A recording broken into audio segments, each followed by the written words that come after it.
Welcome to Bench to Bedside, a weekly series of live conversations about recent advances in cancer, from the research bench to treatment at the patient's bedside.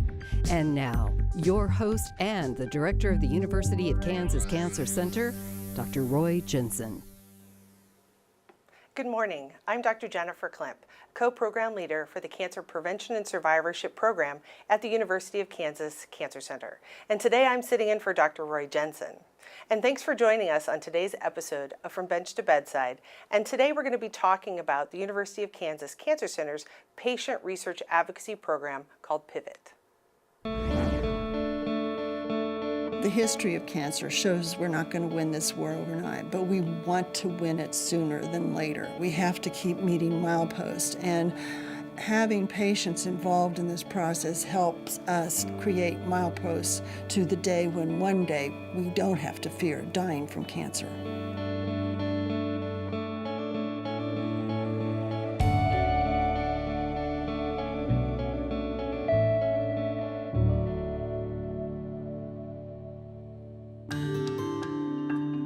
Pivot is an initiative of the University of Kansas Cancer Center to infuse the patient voice and perspectives into the research decision-making process. Now it's very important that the people that have cancer have a voice in how their treatment is going to happen and what research is most important to them. And so Pivot provides that focal point for the cancer patient and the caregiver to provide that voice in guiding research. I had a desire to use my journey to help others in their fight and battle against cancer. September 2016, I was introduced to a young lady that works for KU and informed me that they were looking for a breast cancer patient that would be interested in participating in a focus group. And I was like, that's me. Can you talk a little bit about what that is? I got to look at the tumors and... One of the ways we share information is through regular meetings. So I talked to the group about my experiences. Dr. Dixon would ask me some questions, and then we would open up and have a conversation. Patients like Kim let us know what's important and what made them comfortable and what made them uncomfortable. And that allows us as researchers to help better define what we do in the laboratory and how that's going to help better the clinical care down the road. In cancer research, collaboration among investigators is quite common. But to have collaboration between researchers or clinicians and the cancer patient is very unique. And that's one of the new things that Pivot is going to provide. Cancer is a very complex disease, and already we are learning that researchers of different kinds of expertise have to be involved in the process. What we also know is that we need the expertise of what it's like to live 24/7 with the disease, and that's what patients can bring. Pivot's doing a lot for the greater cancer research effort and providing a voice outside the academic community in helping raise awareness. We're creating advocates, and they've got the potential to do some great things.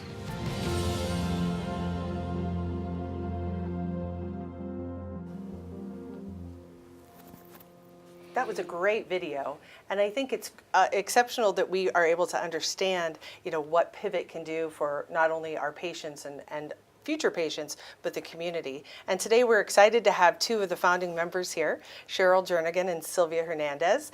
And thank you both for joining us today. Good to be here. Yes. Thank you. Great. So we're going to start with you, Cheryl, and we want to know a little bit more about, kind of how you define the role of a patient research advocate. Well, let's talk about what patient research advocacy is all about in the first place. It's about bringing the patient perspective, wisdom, insights learned through having lived with the cancer 24/7. That's 24 days, 7 days, 24 hours, 7 days a week, throughout your lifetime after your diagnosis. And we bring that wisdom and experience and insight into the decision-making process of cancer. Now, research for cancer. And what is important to think about that, because most people underestimate, including survivors themselves, about what that means. But as survivors, I mean people who've been diagnosed with cancer, their co-survivors, their loved ones and friend caregivers, as well as those who've been diagnosed at high risk for cancer. We bring that wisdom and experience into the research decision-making process. And the importance of that can be demonstrated by the fact that you've seen books written by people, meaning physicians and researchers, that have, they talk about they've been diagnosed with this disease and they had no idea of what patients were really going through, but they thought they did. We underestimate, as people who haven't been through diseases, to what that entails. And we underestimate the role of the caregiver. We underestimate so much until we go through it. And then we learn all these wisdoms and insights from that experience that can help the research process. So you've really given a nice description of that lived experience that comes to inform, hopefully, people who work in clinical research. So tell me how you've been able to work with clinical researchers, both here at the University of Kansas Cancer Center and actually probably across the country. Well, I started out reviewing grants for Susan G. Komen as a grant reviewer, and that's one of the things that you can do as a patient research advocate, is bring the advocacy perspective into what grants are important to fund and whether it's actually addressing things that are important to patients, which is the other thing that Pivot is helping do right now, is to help cancer survivors, co-survivors, and learn how to provide that perspective as they work with researchers to develop that grant application process. And so we can work with our researchers here to make that grant much better, address what's important to patients. We also help them in explaining what it's all about, because oftentimes you read even the lay abstract and it's anything but lay. And so we help them learn how to talk in a more everyday language, like you would over most people's coffee tables, not necessarily if you're at a research coffee table. And as researchers and clinicians, and even sometimes as an advocate who's been in this business for some time now, we sometimes forget about the jargon we use. It just is commonplace. So we help that. We also can write letters of support for grant applications that are going in to help them get funding. We can help them develop educational materials that better explain that. We can be ambassadors in the community for the importance of cancer research and clinical trials. So you brought up a lot of good points, and I know from myself being a clinical researcher, I've learned so much from our advocates, and it's evolved over time. So it's really started with, 10 years ago, we really didn't know how to use advocates, and I think you guys are teaching us how to use advocates, and number one, we want to thank you for that, but number two, I think it's a great partnership. And as we bring new partners in, Sylvia, can you tell us why you decided to become a patient research advocate? Well, I joined Pivot simply because I was asked, and so I think that's the first big step, is asking for participation or partnership. And so I was lucky enough to get asked to join, and the reason I was asked is because I happen to be the parent of a patient who was treated at Children's Mercy, my daughter Isabella, who is diagnosed with medulloblastoma at 4.5. And so the perspective I bring is as a mom, a single mom, Hispanic mom, and so there's several different pieces as well, and some. I think a lot of the things that I bring also are discussions about language and health literacy, and looking at minority and underserved populations. So I have a lot of experience with that as well. So how would you kind of describe, because that lived experience is very different than Cheryl's, and probably every member on the Pivot team has that different experience. So what motivates you to kind of get more involved and be part of this community? It's incredibly simple, and I don't mean to sound too warm and fuzzy, but it truly is about love. Has everything to do about love for my daughter, who at 4.5 was diagnosed, like I said. In April, she'll be celebrating 10 years remission. That was a lived experience as a parent. It is truly your worst nightmare. And having lived through that and navigated healthcare, uninsured, so many things that went wrong. The ultimate thing that could have gone completely wrong did not. And so I'm reminded daily when I go home about survivorship and what late effects mean, and helping her navigate that now. She's 15, and answering questions for a teenager, and all the treatments that go on after the fact, like you were saying, living with it. you continue to live with it. You know this with survivorship, and the impact of that on not only her, but the family, the extended family, the experiences that everyone's had. And so truly the motivation is love, and love for her and for her brothers and sisters who want to see her grow up and get married someday. Yes. And the chance for recurrence is always fresh in my mind. And so trying truly to find, to use my voice as, because really that's all I have to have right now, and I'm finding through Pivot that that's incredibly important, and different perspective that it can bring awareness, insights, to hopefully guide and support research that means something to her, maybe to her children, et cetera. And so, and to make a difference that way. So it's about our communities. It's about all people being able to really get the impact, a positive impact. So we have life-enhancing treatments, not, that destroy quality of life and those things. So there's a lot of motivation behind it, and I'm just truly getting started. So. Great. Well, I know we are very lucky to have, both of you plus the rest of the Pivot team. And so is this unique for a cancer center to have a group like Pivot? Well, a lot of cancer centers are beginning to, if they haven't already, form different kinds of initiatives to include patients into the discussion process. Oftentimes they take the form of an advisory board or a small group of people. Oftentimes it's not led from the top, it's led by an individual investigator. Oftentimes it's disease focused. What's unique about Pivot is that the leadership is totally committed to it.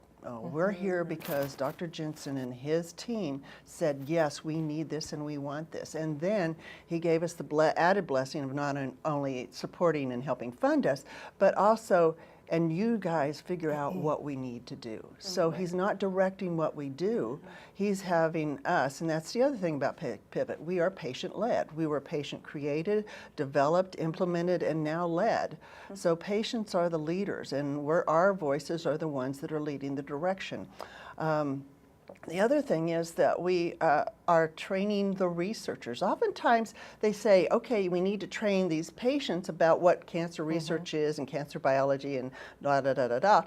But we don't think about, researchers are not used to working with patients. Right. They don't know how to engage patients. They're scared to death sometimes of patients because they don't know how to talk with them. And their language has changed because they're so involved in their research.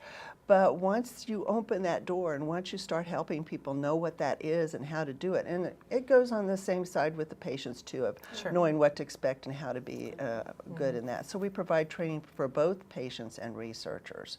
And we are all cancers, all types, all demographics, and we invite all to participate.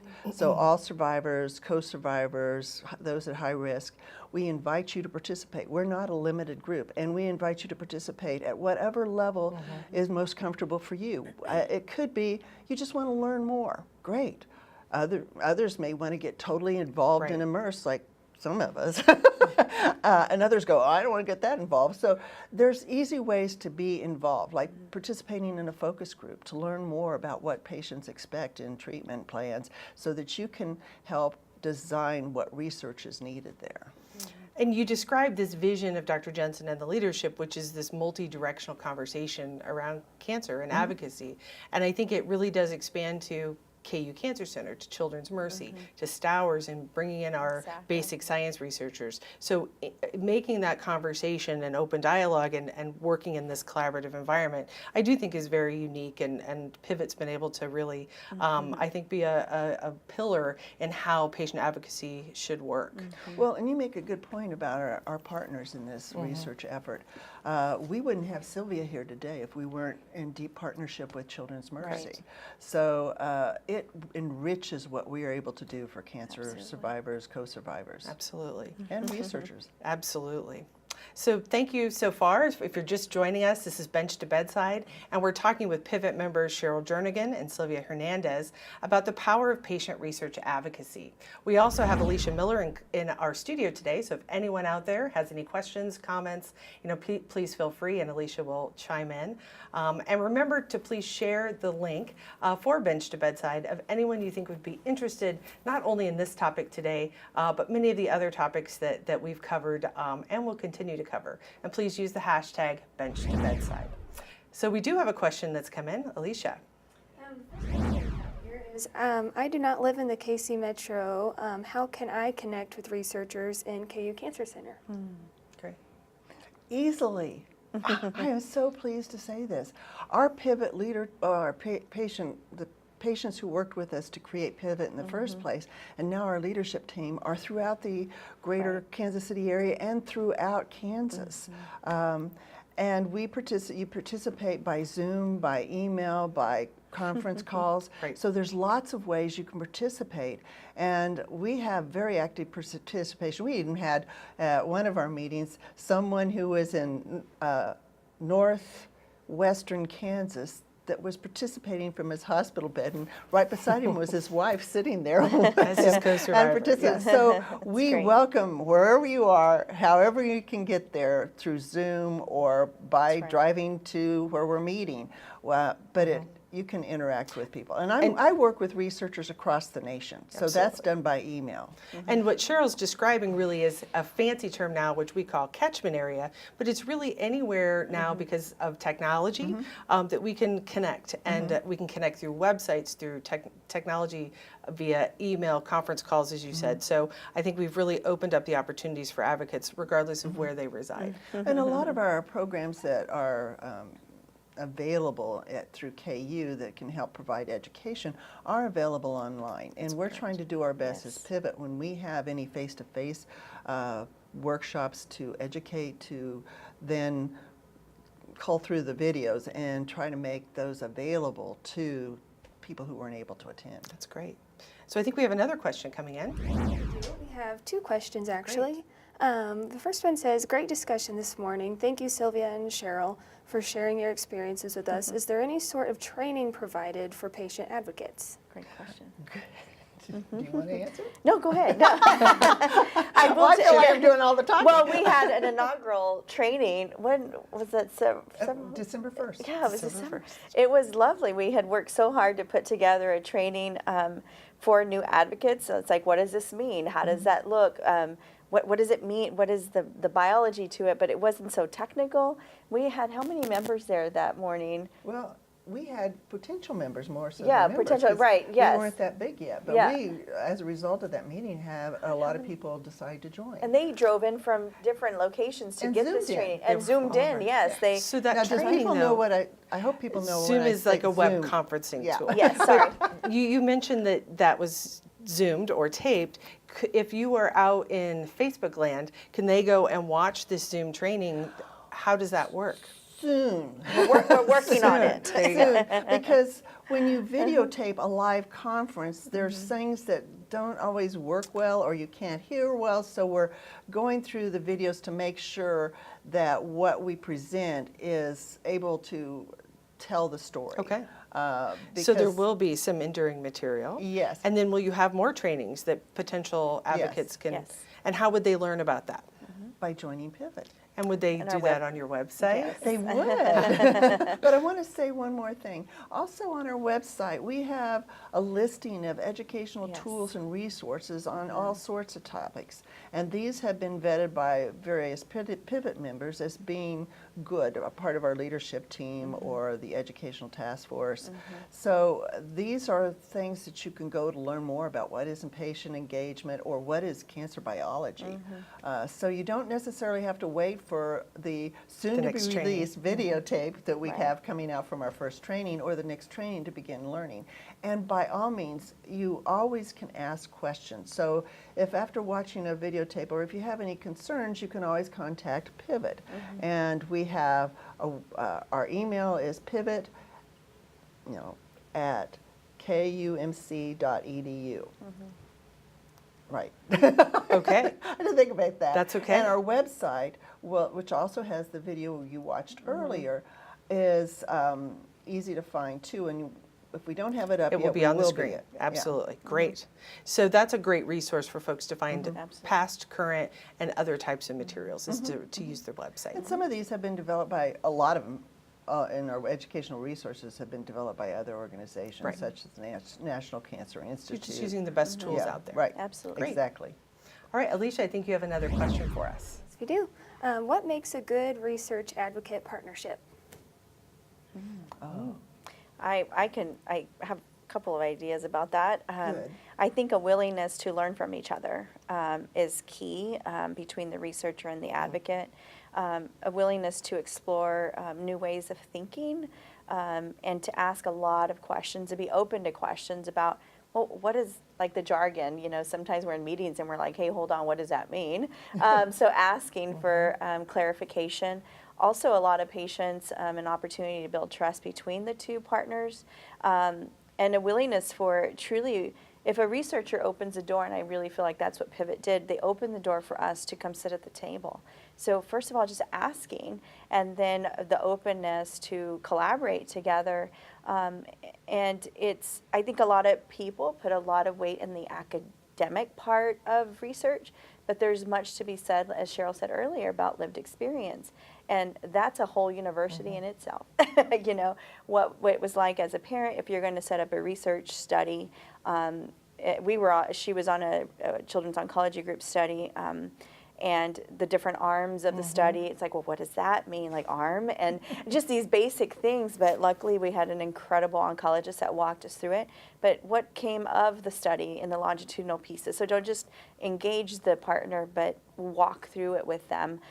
Sometimes I think communities don't feel a lot of trust with researchers, and that's something to be understood. And it just could be because culturally there's a lot of history to that, but being willing to address that and have a conversation about it and be able to move forward from that. One of the things is, okay, so we were on a study, now what? And she's asking questions, well, what happened to my cancer cells?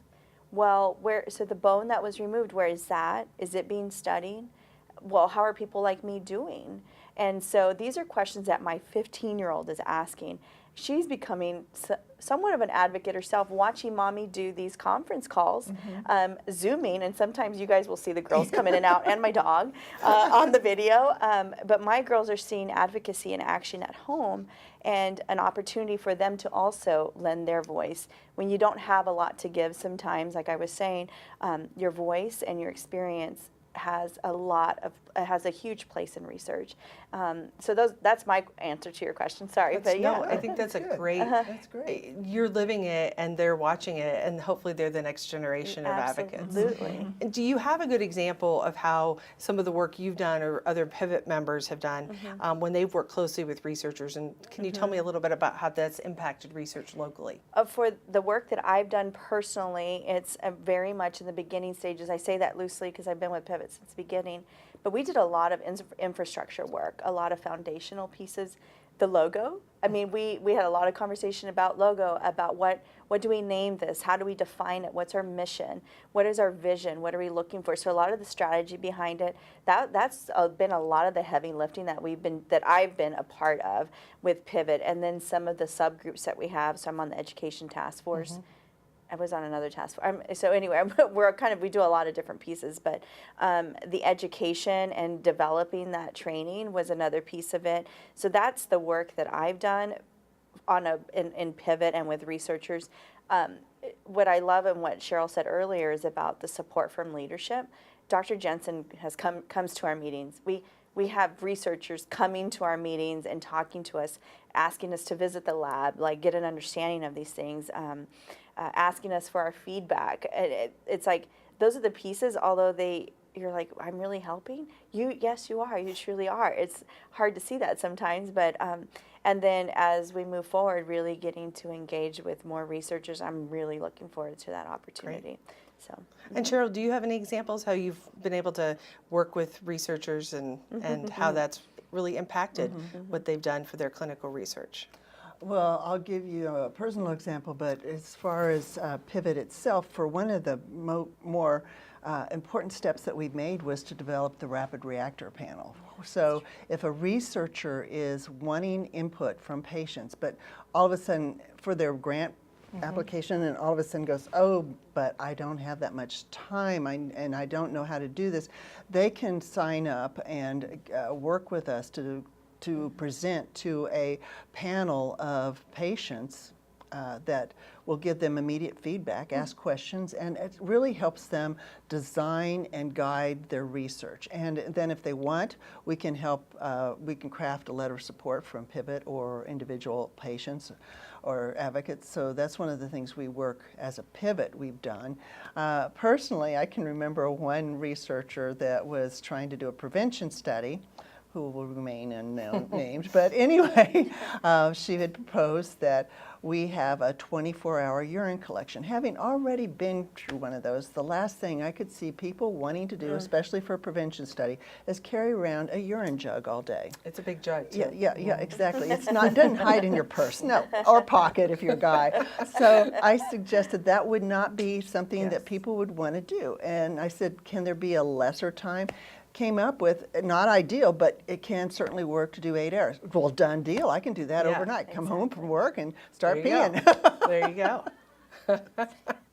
And those practical things are the things we miss sometimes. So as researchers, we think, oh, we would love to have everything in the kitchen sink. But when you get down to kind of the brass tacks, you need sort of that, what's practical, what will patients do, because we want them to be part of our studies, but we also can't make it so difficult that, yes, they're... I'm just thinking about the researcher who wants to understand and work with people in rural communities, but then wants them to come to KU to do that. Hello. We have to be practical.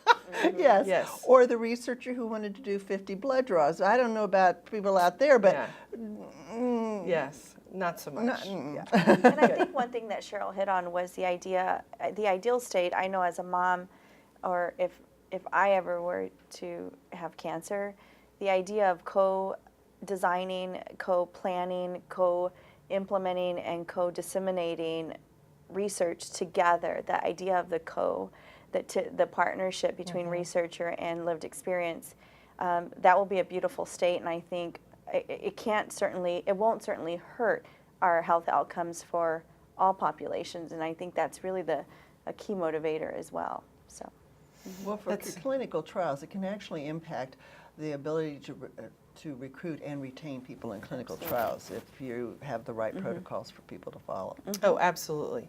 Without clinical trials, medicine stays the same. Exactly. So we really have to be part of this community. Exactly. So I think the website is kucancercenter.org/pivot. I think that's where we can get more information. And I think, is there any other questions that have come in, Alicia, before we kind of end our time together today, which has flown by with such a fun, lively conversation? There's no more questions at this time, but if anyone has questions, please feel free to leave them in the comments and we can address them throughout the day. Great. Well, thank you both again, Cheryl Jernigan, Sylvia Hernandez, fun. Pivot founders, and real thought leaders in helping our community be collaborative as we think about clinical research. So once again, to learn more information or to become part of this Pivot community, it's kucancercenter.org/pivot. And we appreciate you joining us. We invite you to tune in next Wednesday at 10 a.m. for another Bench to Bedside. And thank you for watching and participating. And please sign up.